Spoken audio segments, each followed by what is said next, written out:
if I'm getting through, we're going to try to solve these technical difficulties as soon as possible. In the interview with Ed, what I want to do is to talk about these, we could even call them avatars from his childhood, and talk about a grandmother in Ranger, Texas, who gave him a notion of love. We want to talk about the arc of his trajectory of his life, a great switch that he made in the 1980s. He has this extraordinary imaginative insight, paradoxically, about realism. Not a 19th century realism of which can be melodramatic, but a realism that suits the late 20th century and the extraordinary events of gay life in the last part of the 20th century. And I do want to talk about that. While we're waiting for Ed to come back on, let me finish to put some qualities of this realism. It's not clunky realism.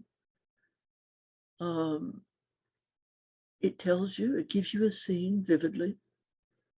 It can be very bright metaphors. It can be funny and satiric. It can be ironic. He has quite wonderful descriptions of character. And I think he is revitalizing myself, an ancient classical genre of the character writing that in French and American writing was revivified in the 17th century. And where you take an element of character and then you develop it. So this is one of the things I hope we can talk about. I hope that we're going to be able to get to his last book, A Previous Life, which is a really imaginative, but maybe not so, a really imaginative plot, a really imaginative idea behind it. And then we have a treat for you because of one of the new things that's both new and old that's coming out. But we have a treat for you that I will not describe at this moment. We do look forward to your questions at the end. And now I'm going to ask our producer, Jay De Leon. Jay, where are we in terms of the technical difficulties?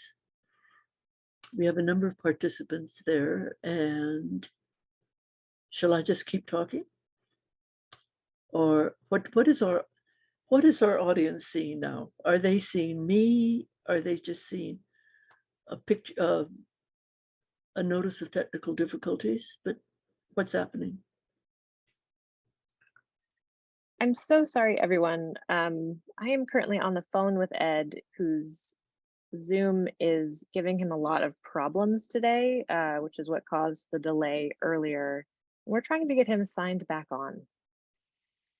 So, well, Jay, should we start taking questions? No, or shall I keep discussing what I think? If anyone has questions for Catharine Stimpson, our renowned host, please put them in the Q&A and we can start taking questions just about the series while I continue to troubleshoot with apologies.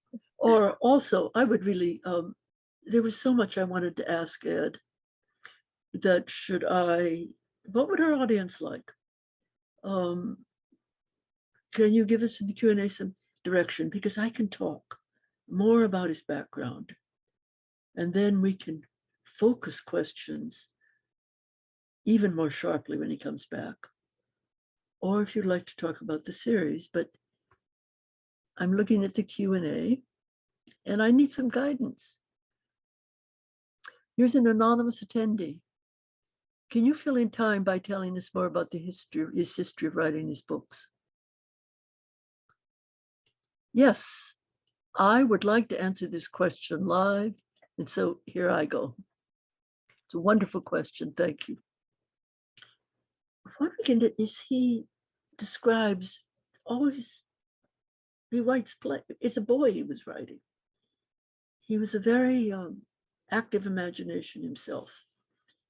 And in fact, he writes about, and I don't know whether this is in the books or in his life, but having imaginary playmates. But clearly, it's always a very, very inventive mind.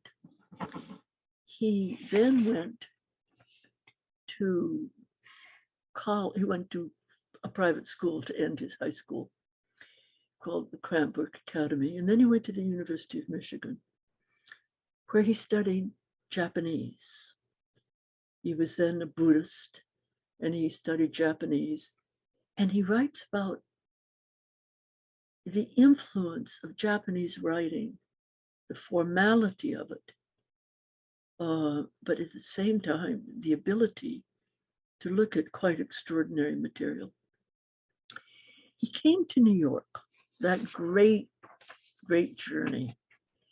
He came to New York and he was a journalist. And he has a very funny description. I'm thinking a book called My Lives, about being interviewed for a job at what was called Cosmopolitan magazine. Still is, but in the old days. And he's quite witty on those days. But he published his first novel in 1973, and it was called Forgetting Elena. I happen to like it very much. It's a complicated book written by an amnesiac who cannot remember the experiences he's describing in the novel. It's set in Fire Island, in the Pines, in the days when this was very much and still is, a place of gay life. And but yet he looks for mystical experiences through sex. And sex is a form of spirituality. But also after the spiritual experience, you come back to the world. It's a book also about power. And I recommend it. And I think it should be remembered.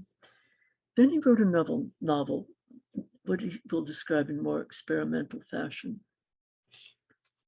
And at the same time, he's writing books about gay life. He's writing sociological books about gay life, states of desire, and the joy of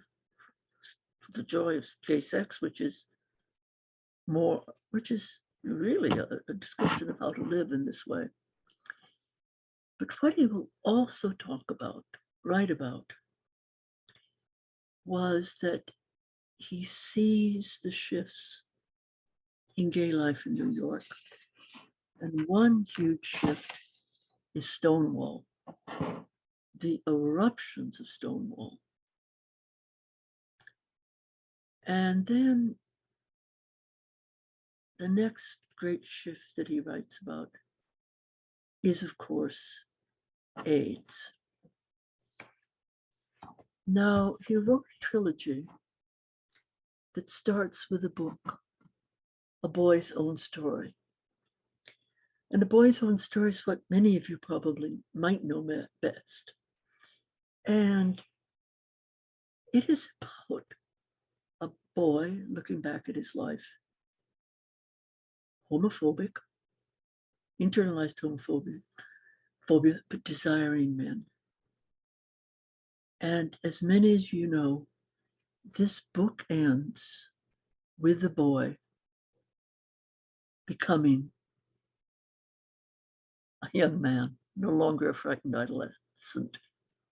And in the complexity of Ed's writing, this boy has a sexual experience with a musician who has sold pot in the school. Before having sex with this musician, the boy betrays him to the headmaster. But after having sex, he says, I have tasted adult sex. So here's part of the complexity of Ed White's writings. The search for sexual ecstasy, but since we're human, that can be short-lived, or it can be mixed, or with acts of betrayal, which can also happen in other parts of life. He wrote a trilogy about AIDS and about gay life in New York, and I want to tell you about it. The first is A Boy's Own Story, and this is the young man learning how to betray, but also learning about sex. And after sex, he goes to the dining room, I believe, humming a tune. It's a very knowing book, and I don't mean that in a sly way, but it's knowing about the vicissitudes of our characters, because betrayal also gives you a sense of power. After that's the first part of this important trilogy about gay life in New York. The second book is The Beautiful Room is Empty, and it is published in 1988. And if A Boy's Own Story ends with his coming into his own as a gay young man, The Beautiful Room is Empty is set in New York with the riot of Stonewall, the eruption of rebellion. And Ed elsewhere, when he writes about Stonewall, he says, this is an eruption of rebellion. It is not your your gay men dressed in crew neck sweaters. No, it's not the white boys in the Hamptons and the Pines. He said, who is behind Stonewall is the black, I'm quoting now, the black kids and the Puerto Rican transvestites who came down to the village on the subway and who were jumpy and who had hoped that the police persecutions the preceding years had finally wound down. But the police come into Stonewall, and the new attacks make them feel angry and betrayed. And Ed goes on, and Judy Garland had just died. And he continues, inside Stonewall, the dance floor had been taken over by the long-legged, fierce-eyed antics of the star members, the street transvestite action revolutionaries. And this is how the second book of the trilogy ends. The beautiful room is empty.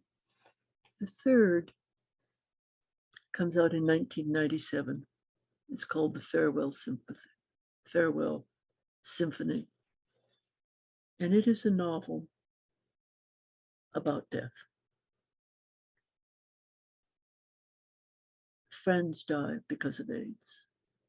Lovers die because of AIDS. Ed has an enormous capacity for friendship, and some of the most poignant deaths depict friends who die. It's also about the death of his mother and his stepmother. Now, the Farewell Symphony is a symphony from Haydn, and in it, it's rather playful. And in the Farewell Symphony, one by one, musicians leave the stage until only one is left. And I think Ed, in the Farewell Symphony, which is a book about grief, there is one left,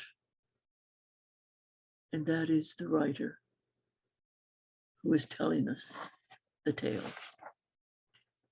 So in this trilogy, it is the gay life of the young boy, and then it is New York with the rebellion against attacks on homosexuality. with rebellion against homophobia, with gay life becoming an open part of culture. And then the third part of the trilogy, in 1997, the grief of AIDS. I will add, and I'm not shy. Oh, I hope we might have another session with Ed, because he's written about syphilis in the 19th century. And then his last book, A Previous Life, mentions COVID. And he has a sense of history. And where is the devastation of AIDS in the long history of plagues of our time? So I love the first novel. I think it's underestimated. And I think we should all know about the trilogy. But what are the 30 books? He says he's worked hard to be called prolific, and he does work hard. This is a working writer who writes every day, or almost every day. So here are the books. If I could be a codifier, there are 3 biographies. All 3 are French writers. Now he moves to France in 1983, becomes even more cosmopolitan. But the 3 biographies are of the 19th century poet Rimbaud, the early 20th century novelist Marcel Proust, and then this huge biography of Jean Genet, the rebel, betraying, criminal genius, playwright and novelist. It's very big, but I believe in this biography, the writer and the subject meet, and the subject, Jean Genet, and all his imaginative transmogrifications of life, in all his explorations of sex, in all his explorations of criminality. The subject meets his writer. Then there are the stories in the novels. The 2 novels before that I've talked about one of them, the first novel. The stories in the novels, and most of the stories in the novels, are about gay life, but not always. One is about Texas, 2 women from Texas, a subject he knows well and is not always altogether complimentary about. But these are the stories and novels of realism after he has deliberately said, I am moving away from the modern avant-garde. One of the questions I wanted to ask him was, what does he think about Gertrude Stein, that great avant-garde American writer who, lesbian, moved to Paris, who runs like a little motif through his writing. Then the memoirs, wonderful memoir writer. Here's one. City boy about his life, really pre-Stonewall in New York. Wonderful memoir. And perhaps my favorite, My Lives. They're very honest, but the honesty is always accompanied by elegance. The elegant writing, but always, as I called him, unflinching. And then a set of books, wonderful essays about culture, He does write about Japanese literature. There's a wonderful book about books called The Unpunished Vice. And then there are 2 books about Paris, about what Paris is like, and historical sites with some some tragic elements, because he does not run away from tragedy, and he doesn't run away from farce. He says sometimes we are just ludicrous. Now, I have been told I should look at the chats, and I've also been given guidance from our producer. We just can't bring Ed back. And I quite frankly don't know why. If I did, maybe I could even help with the tech. But me helping with tech, no. This is what I think we're going to do. I still have many more questions. And let's reschedule. Because this was to go from 1 to 2, 45 minutes, and then time for questions. And you want to hear Ed. I'm the host. That's all. I've tried to give you a sense of the scope of the writing. And I don't want to tell you what the treat was that we had in store for you. I just want to leave you because I think you might be ideal readers. This is what he says the ideal reader is. Moral, but not moralistic. Interested in what is good or fair, but not shocked by evil. And certainly not shocked by promiscuity or perversion or any victimless crime. The reader also doesn't mind difficult things, or as he puts it, Ed, doesn't take the piss out of everything experimental or difficult. So I hope that we have an audience interested, engaged, in ideal readers or ideal listeners. We will reschedule. I want to thank Ed for trying, and I am very eager to bring him back. I have many more questions for him. And again, my thanks to you for being here. Watch for the rescheduling. And also, November 14th, Naila Al-Altrash. She was a major figure in Syrian theater. And she had to go into exile under the cruel dictatorship of Bashar. So she will talk to us. And here we will have the radical imagination of a woman who's a major theater artist.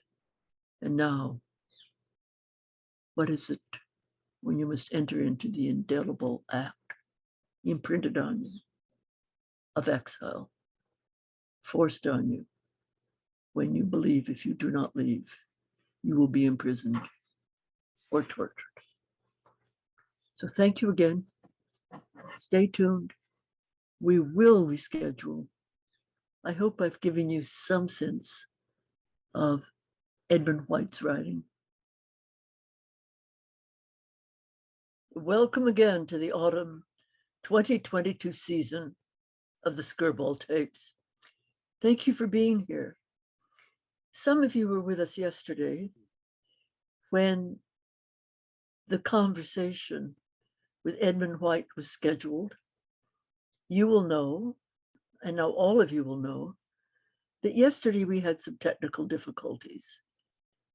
And Ed White was kind enough to say, we will reschedule.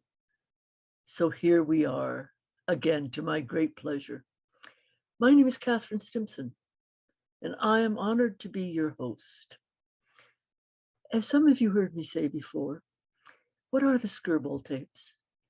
They're ongoing conversations with extraordinary cultural figures.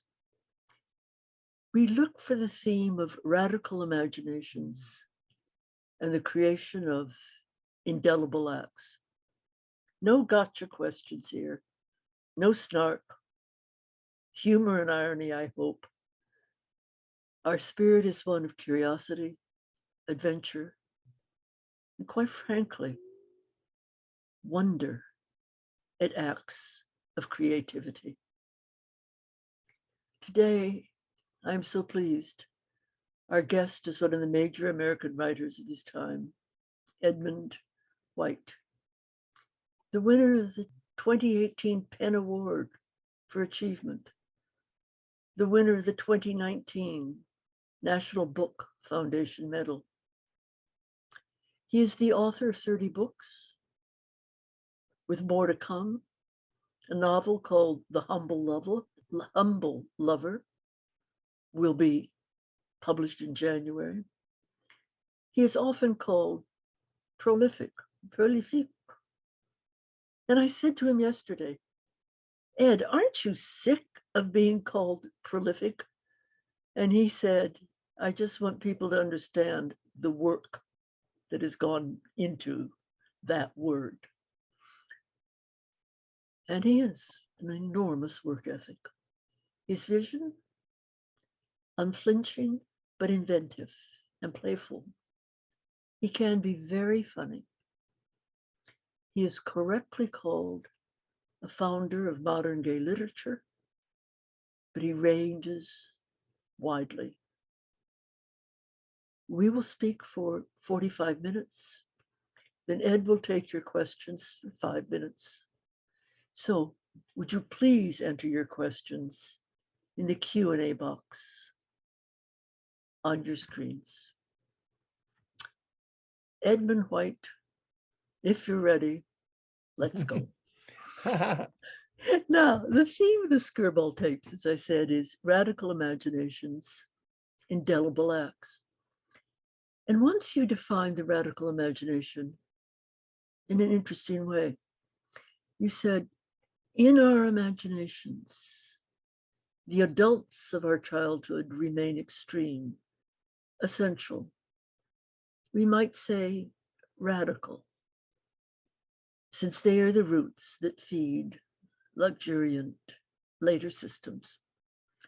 So here you are, this man born in 1940 in Cincinnati. I suppose it would be obvious to ask you about your mother, about whom you've written so well, about your father. I want to ask you, if you wish to converse about her, about a grandmother. A grandmother in Texas. And you could have written a grotesque portrait of her, but you didn't. But it was in a town called Ranger, Texas, right? Yes, which used to claim that it was the oil capital of the world. And I think for 10 minutes it was. And then the wells ran dry. Is that in the picture? That's an oil well at the end of the street, isn't it? Exactly. And did you go to school in Ranger, Texas? No, never. I just would go there often. Well, I went to school in Dallas, and my mother would drive us to Ranger, which isn't far away from Dallas. It's in the north central Texas. But the grandmother was married to a Mr. Snyder. But when you write about her, it's as if she taught you about love. What did she show you, and how did she show it to you? Well, she was very sweet.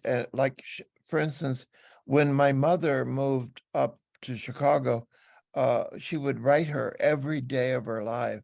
And my mother would write her every day of her life. And it was just little penciled messages saying, oh, it's hot today or whatever. But anyway, she was married to Mr. Snyder, whom she always called Mr. Snyder, because she was, I guess if Americans had peasants, she would be a peasant, but her husband was an invalid whom she had married, and he was somebody who had snitched on the boys in school in Texas, and they had beaten his leg off.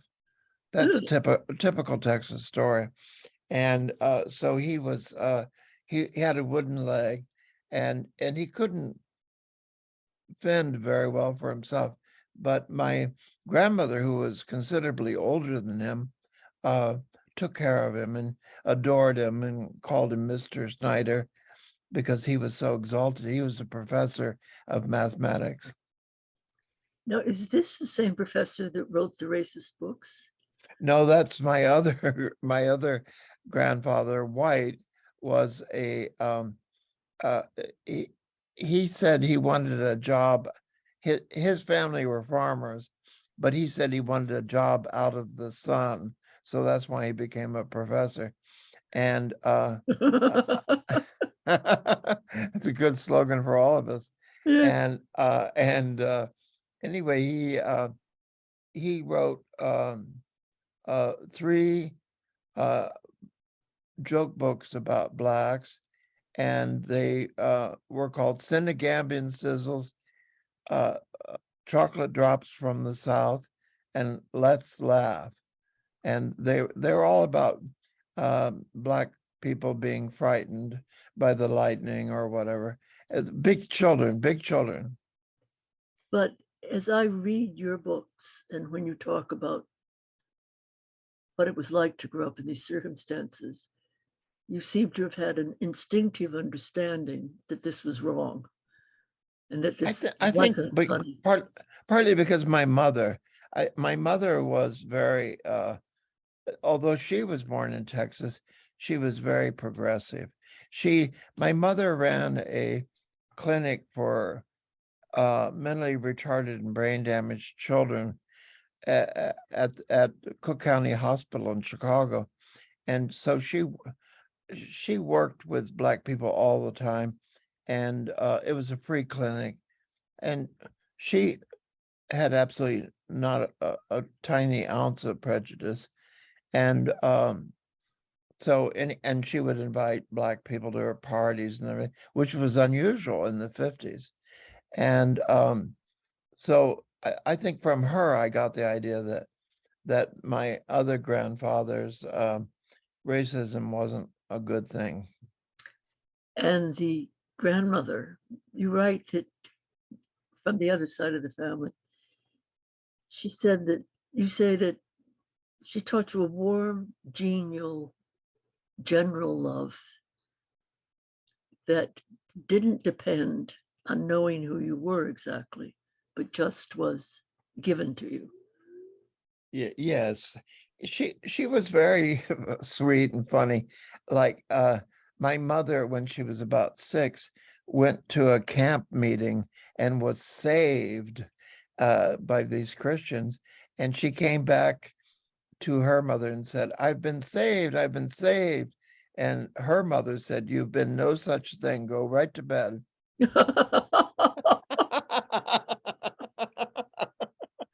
And didn't this grandmother too?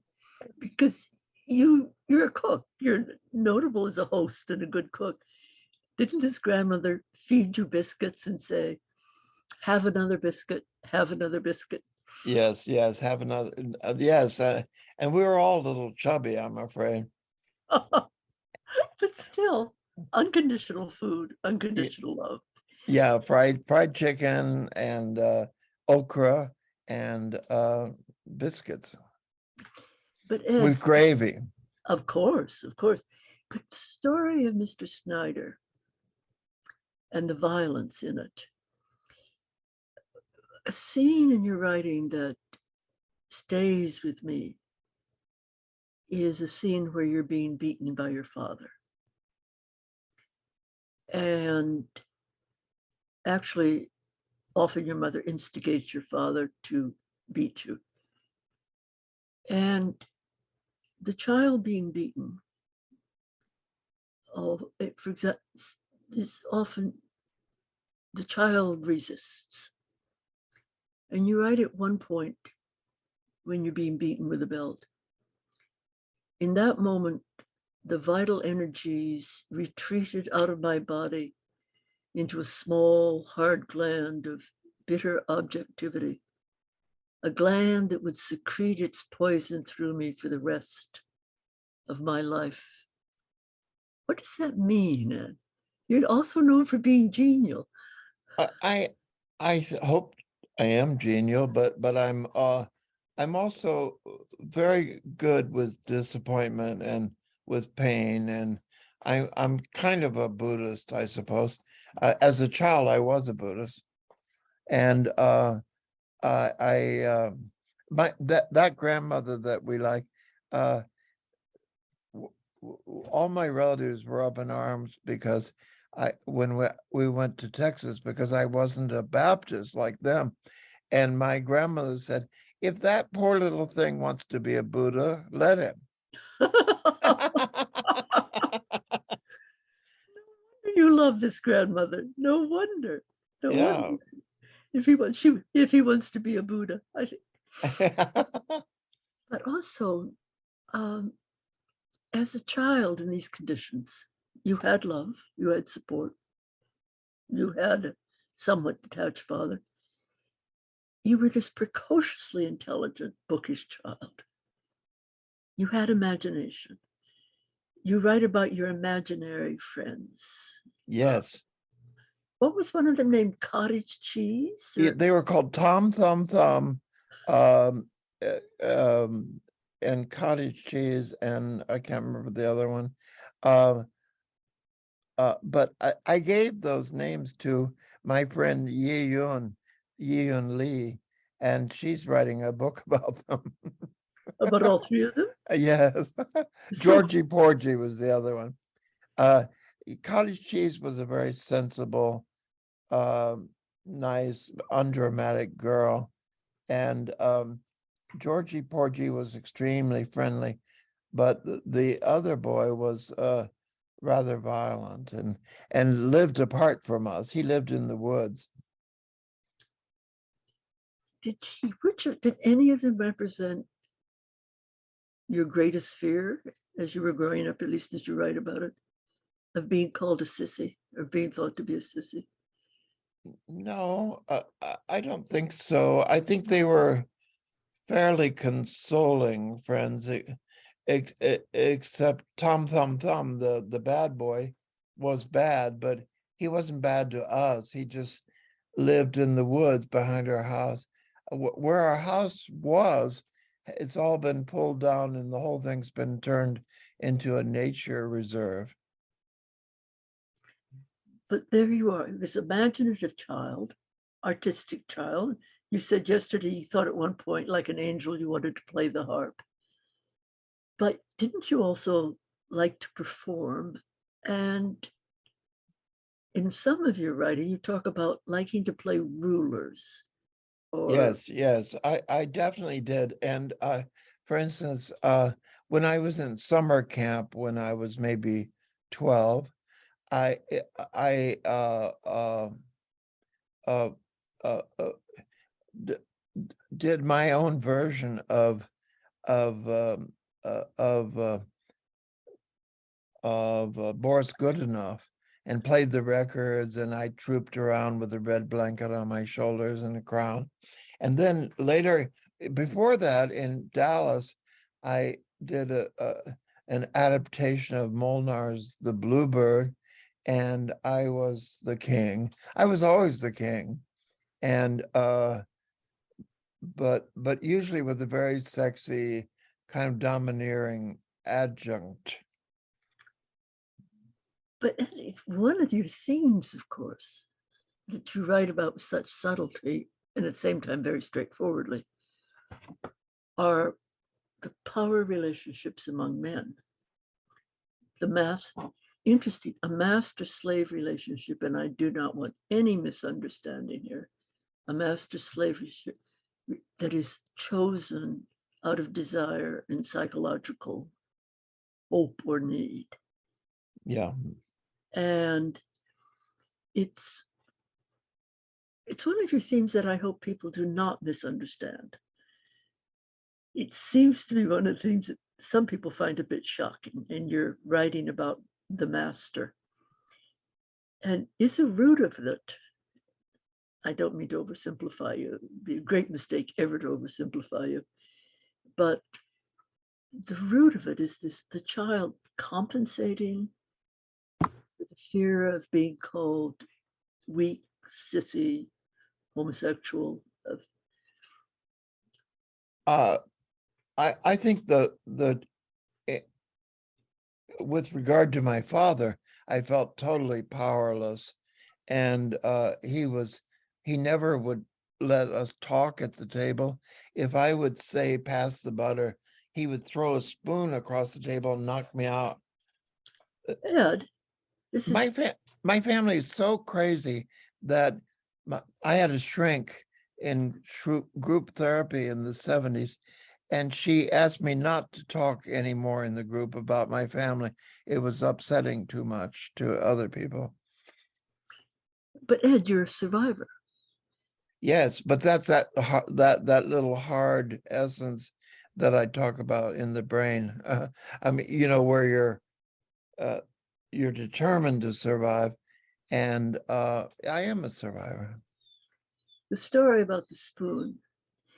One thing you write about that we haven't talked about before was you write very sympathetically about women who are sexually abused by fathers or uncles or older men.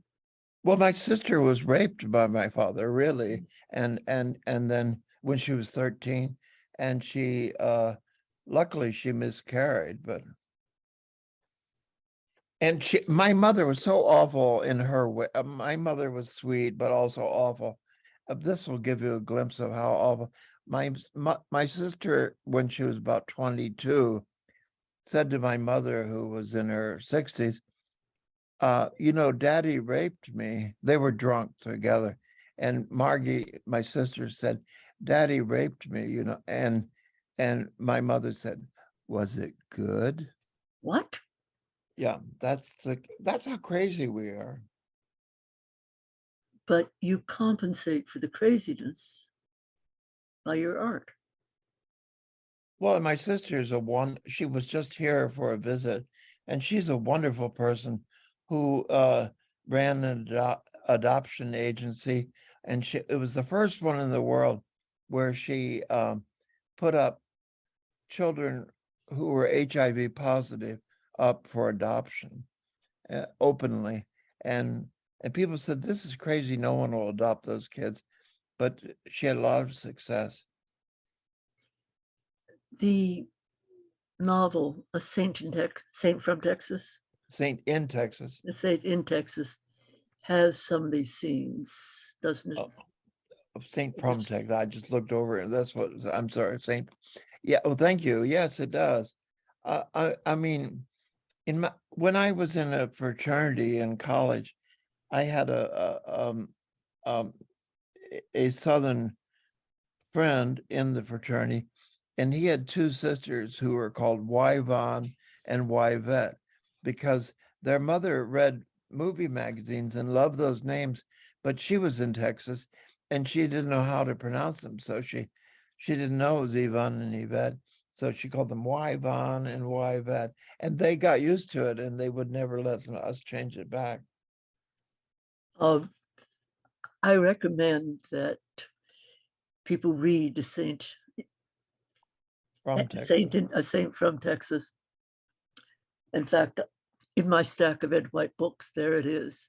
Oh, good. In some ways, the novel is a romp, but in other ways, it's horrifying. And it is, I would say, Ed, the combination that you can put together of love and violence, of horror and lucidity, and compassion. I mean, you have written that really good writing has a moral core of compassion in it. And you are not Flannery O'Connor. You deal with that kind of material in this very lucid, compassionate way, or so I think. Oh, Anyway, thank you.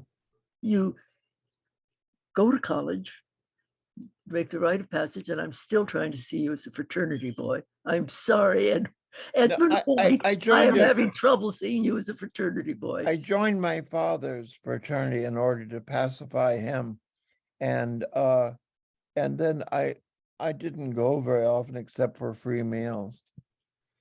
Well, I'm glad to hear that because I cannot see you. Uh-huh. I cannot see you as a fraternity boy.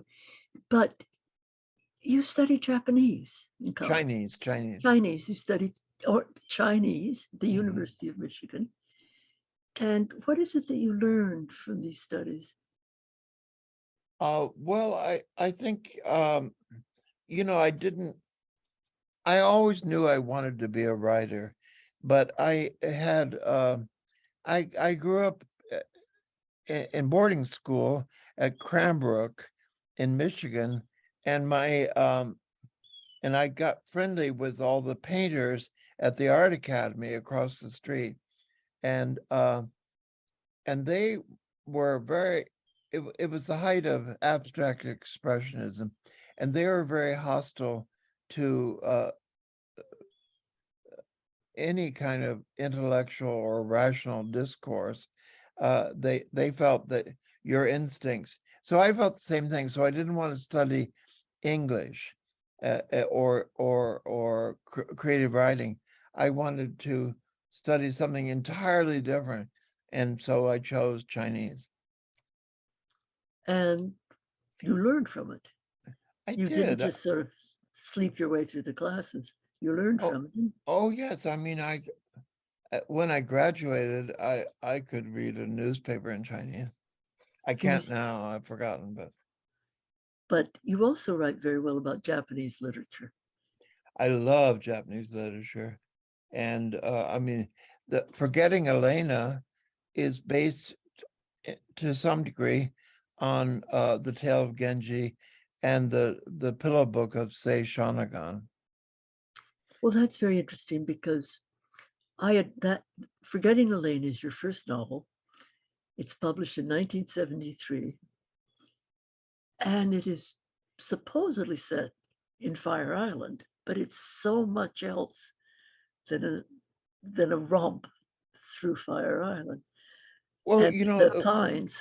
what you were talking about the imagination, and I think that in my case, I oftentimes I think my imaginative sources are life, imitating life, and writing about new situations, even like being gay, which was pretty new in my day.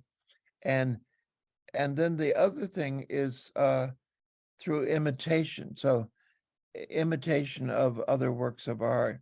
And I oftentimes use a kind of foundational text that I do variations on uh,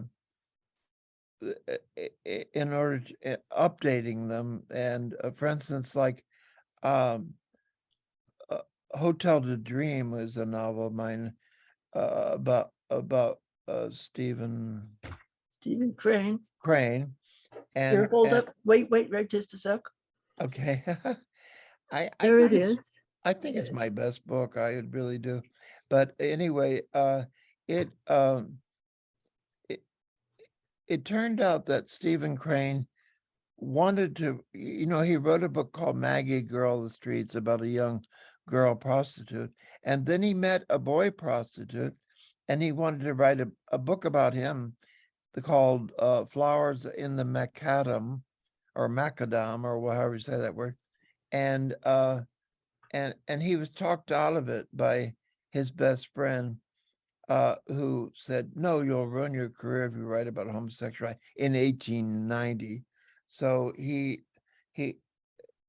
uh, he didn't do it, but I thought I can do it. I could write his book for him, and so that was great fun too. Mine had a better title, The Painted Boy, and anyway, so Ed, it is a wonderfully inventive book. oh, And thank you. I recommend it to people, and it's true. And that's wonderful what you just said, because I want to talk a little bit more about the 80s, where your imaginative leap is to realism. But this book, Hotel de Dream, it's exactly what Ed says.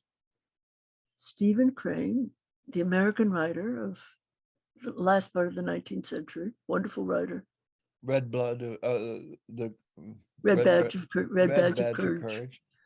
and he cannot finish a novel. This is what I mean by, Ed, your inventiveness and your playfulness. He finishes Stephen Crane's novel for him. And Ed, you also have a satiric edge. And The in portrait of Henry James is pretty satirical. The portrait of Henry James, he's a pompous miser. And Stephen Crane, when he dies, he died at age 29. He left the manuscript in my book to Henry James, who then thought it was scandalous because it was about homosexuality, and so he destroyed it. We've talked earlier, Ed, about the theme of the master, the brutal, violent, older man. And Henry James, as you know, is often called the master. Yes, a wonderful book by Colm Toibin about him called The Master. Right. And this is a send up of the master. Well, your other studies of the masters are often very serious indeed. But you leave Ann Arbor, you graduate from the University of Michigan, you leave the fraternity, thank heavens, behind you. You come to New York, you're a journalist, and then you're in the New York before Stonewall. And the boy who goes to New York is the subject of A Boy's Own Story. Then your next book in your trilogy about this young man, The Beautiful Room is Empty, ends with Stonewall. And you write wonderfully. Well, you must have gone to Stonewall. It all happened just like that in the book. I was walking by with a friend of mine, and we noticed that there was a riot going on. This is 1969 in Greenwich Village, right? Yes. And so we participated in it, and it went on for several days. People forget that Stonewall uprising lasted 3 days. Anyway, that was a real turning point in my life. But seldom do people think that a historical event can change your life, but it can, because, for instance, I was for 20 years before that on the couch with different therapists trying to go straight. I felt like it was a terrible sign of immaturity to be gay. And I felt that only by becoming straight could I become a good writer, because my whole idea was that I wanted to be a good writer. And so I thought, to be a good writer, in those days, we didn't know that so many writers had been gay, including a lot of important ones. We thought they were all like Tolstoy, and that and that you had to have a wife, and you had to and lots of children, and so on. But anyway, so I was always trying to go straight, but then suddenly, because of Stonewall, and because we suddenly had this new thing called gay pride, which was, to be fair, based on lots of earlier movements like the women's movement, like the Vietnam War protests, and Black Pride, and all of those movements had preceded ours and inspired ours. But your writing changes. Your writing changes. Your imagination reinvents realism. Well, thank you. That's a nice way to put it. One of the things I felt like when I was writing A Boy's Own Story, I thought, this subject matter is so new to people that I don't want to complicate things by having an avant-garde style as well. I thought I just want to write simply about this brand new topic. And so that's when I went to realism. Well, I love what you say here. Life had handed me a brand new subject, and my job was to present it in the clearest, least wavering light. A gay writer, free to record for the first time so many vivid and previously uncharted experiences, needed no tricks. And as you say, Yeah. you move away from the avant-garde. I can't help but ask you about Gertrude Stein, who appears in your writing every once in a while. The American modernist avant-garde lesbian who lived in Paris a generation before your generation. Your feelings about Gertrude Stein now? Oh, I really admire her as a person, as a person who discovered other artists, and as a writer. I love her writing too, even though everybody says it's difficult to read, but I prize that difficulty. You know, it's easy if you read it out loud, or so I think. And I love listening to recordings of her reading out loud her own work. And she has a very matter-of-fact way of saying the most absurd things. You know, like she'll say, if Picasso would Picasso, yes, Picasso. You know, it's a very definite, strong way of speaking these total absurdities. Which sometimes have great common sense in them. Yes, it's true. But In growing up in New York in the 70s, I would see plays by Gertrude Stein, like Yes is for a Very Young Man, which was one of my favorites. And Four Saints and Three Acts. Yes, and also that man, that composer, the wonderful composer, the Justin Church, he did an opera of his own based on I think it's called In Circles, and based Right. on Gertrude Stein. Right. So here you are, you're in New York. Stonewall happens in 1969. And what it means to be gay and how the world regards gay people changes, not entirely.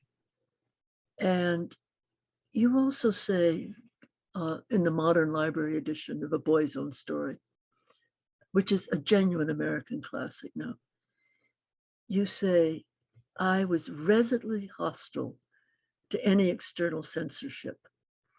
I had then and still have a philosophical devotion to the truth and conviction not only that it will set us free, but it is in itself desirable and preferable to all comforting lies.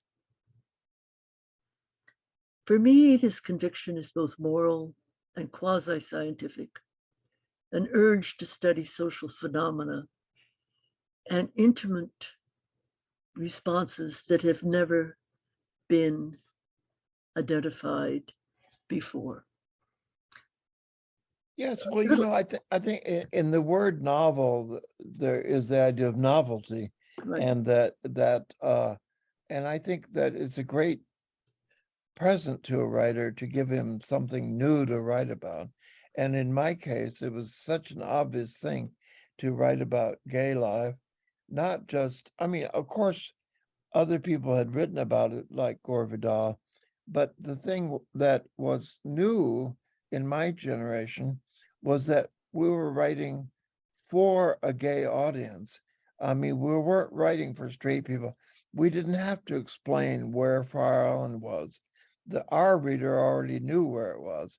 And you know, that in a lot of the details of gay life, we could just assume, which I think was also a good way to approach the straight reader as well, to just the way that cartoons in the New Yorker just assume you're living in New York and you know about this problem. And anyway, so I did try to do that. I think I should mention that you helped to launch me, because you wrote the review of Boy's Own Story, very laudatory and insightful, of course, in the New York Times, and that made a tremendous difference to my career. Ed White, if that's what I did, I am very happy to hear Yeah, that yeah. that I was a young critic, and that what I said was helpful to you. But your honesty, I mean, whiffs of Emile Zola in those words, quasi-scientific. Has your honesty ever gotten you into trouble with the censors? Have you been banned? In fairly amusing ways, like, well, I mean, in England, there was the English couldn't censor their own books, but books that were imported into England for a long time would be seized by customs and burned if they were, and so I participated in several protests against that kind of censorship, because my books would often be censored, and in Canada as well. Like, for instance, Gay's The Word Bookshop had a branch in Boston, but they also had one in Toronto. And if the Boston one would try to send books to Toronto, the gay books, they would be seized by customs and burned. So, and then one time I had a woman out in the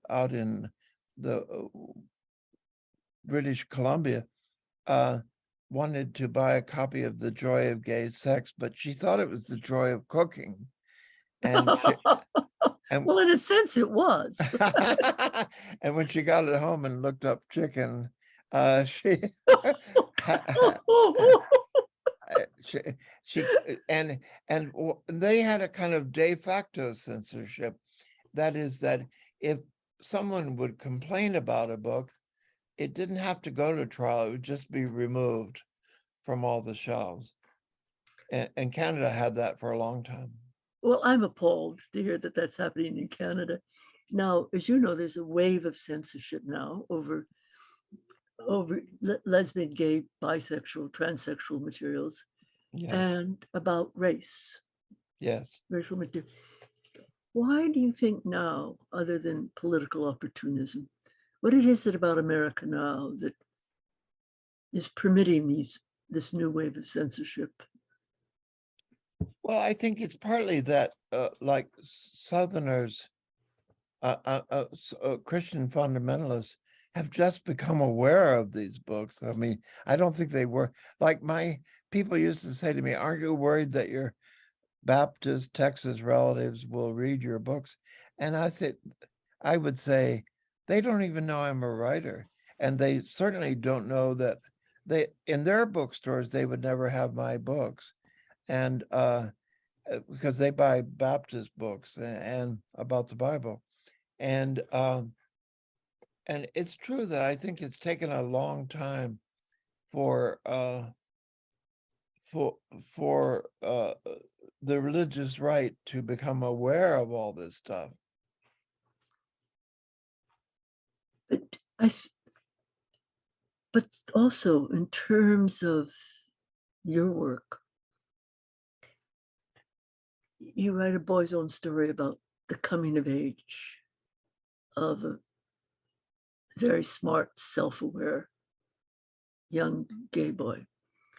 Then there's the novel, A Beautiful Room is Empty, which ends with Stonewall. But the early 1980s are formative or reformative. It's not only your turn to your shimmering, sophisticated realism. You publish A Boy's Own Story to great acclaim and commercial acclaim. And there is AIDS. And in the 90s, you write about AIDS. In fact, you write about AIDS often now. And you write an elegiac novel called A Farewell Symphony about all the terrible losses to AIDS, including some of your very best friends, of the circles vanishing. But you also work against AIDS, and you were one of the founders of the Gay Men's Health Crisis. And I'd like our audience, if you don't mind, to see a plaque in New York. That's right across the street from where I live.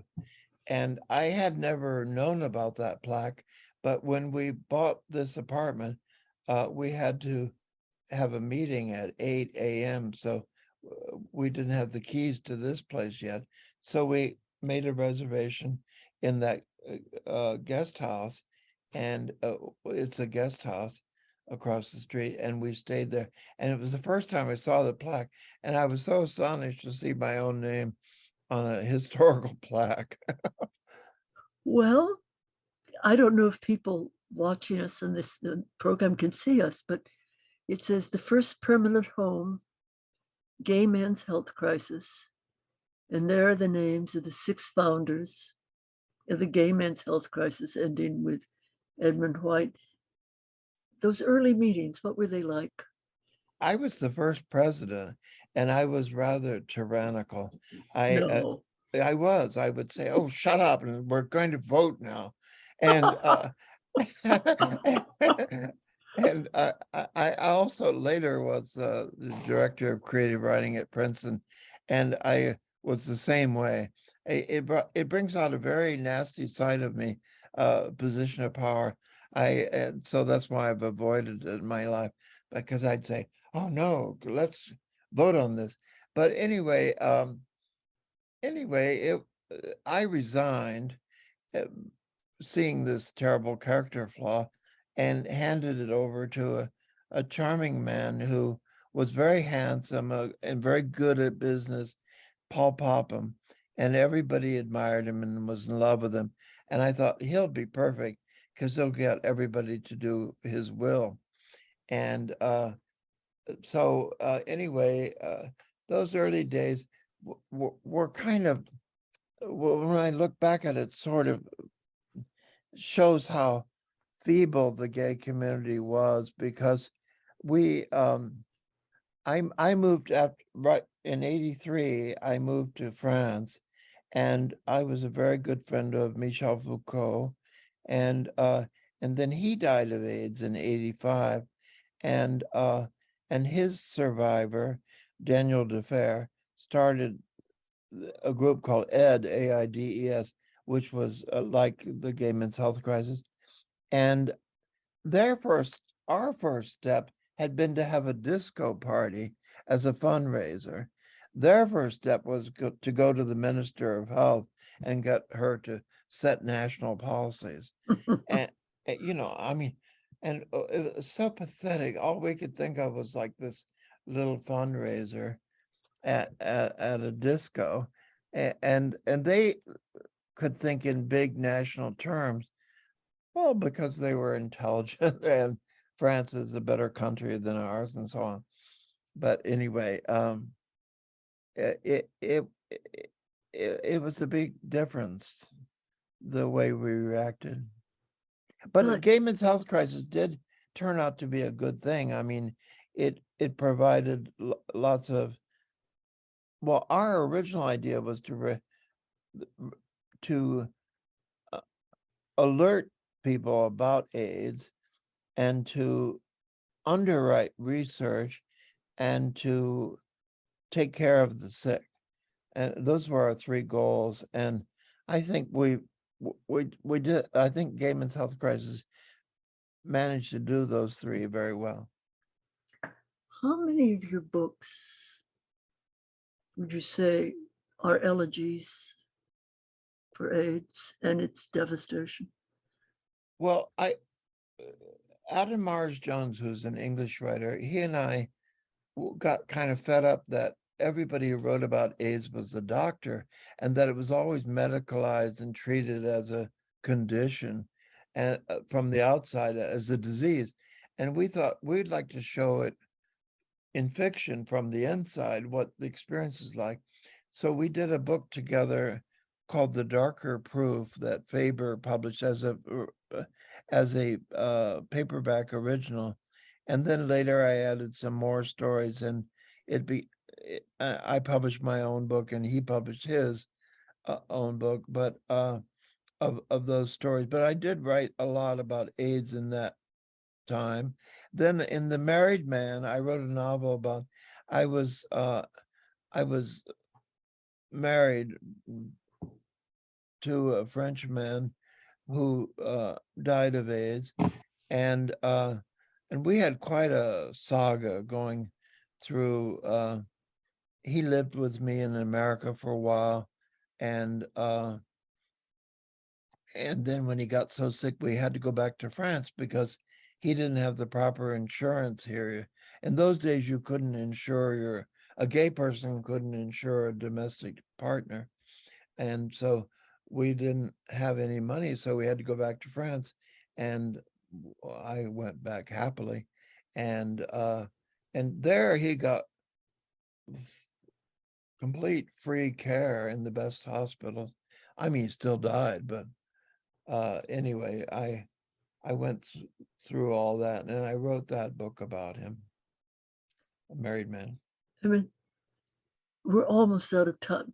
We're almost out of time. We're almost to the questions. So I just want to end with, before the questions, by saying three things that I hope you would agree with. The amount of work since the 1980s, the amount of important work is extraordinary. I recommend people the biographies of Proust, of Rimbaud, the huge biography of that John Genet, so complicated, so filled with imagination and deceit at the same time. Stories and novels, the memoirs. Edmund White writes beautiful memoirs, essays about culture, The Unpunished Vice, A Life of Reading. Will those of us, I think, and everybody watching who loves the word should look at Unpunished Vice, A Life of Reading. And also your last novel, A Previous Life, in 2021, where Edmund White has the nerve to imagine that he is dead and people are remembering him. And so an ex-lover of his, a man now in his 70s, and his wife decide to write what adventures they don't know about each other. And the man, Ruggiero, writes about his affair with an aging Edmund White. It's an extraordinary novel about aging and sex and love in aging, and also about the possibilities of polyandry, of loving many people at the same time, of extended notions of love, and a kind of love that perhaps your grandmother taught you about. But before, there's one more thing we have to do before the questions, and that is, guess what's coming out? Guess what's coming out? And this is done with Michael, yes? A graphic novel version of a boy's own story. And can we just show one page of it? And this, I want to tell you, this is for our audience. This is a real treat because this novel is just about to come out. So here's one page of a boy's own story. And it's the 40th anniversary of Boy's Own Story. Yeah. Oh my heavens. Oh my heavens. And what is happening on this page? And who did the illustrations? Who adapted it? The illustrations were done by a Russian man who lives in St. Louis, but who's from Russia. And he used this kind of, I think he's very influenced by Hopper, and the palette is very close to Hopper's. I can't remember. The first name is Ivan. I'm sorry, I don't remember anything. But here it is. And Ivan, we thank you for your work. And this scene, Ed, now this is the jazz musician who's teaching at the boys' school, right? Oh, yes. And this is the jazz musician that the boy will betray.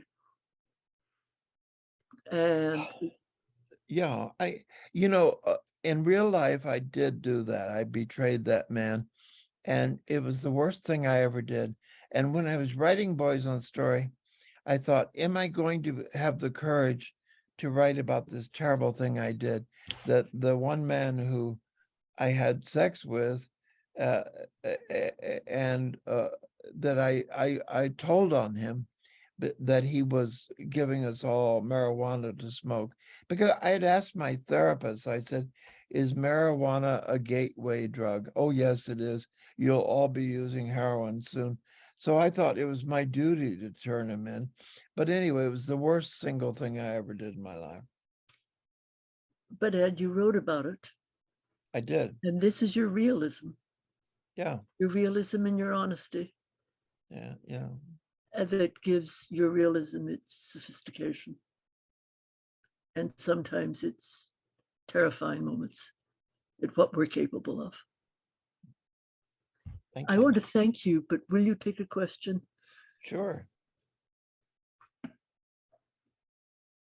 Let me look.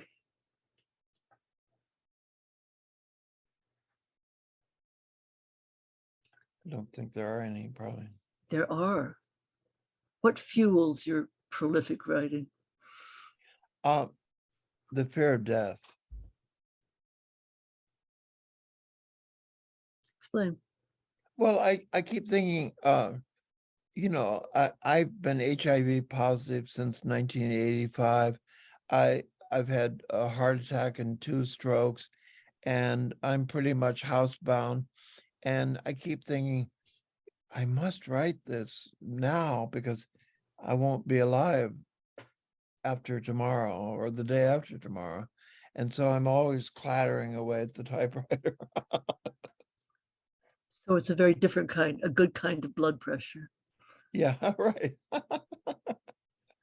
If we had just a moment, I'd love to have us end, if you have the poem in front of you.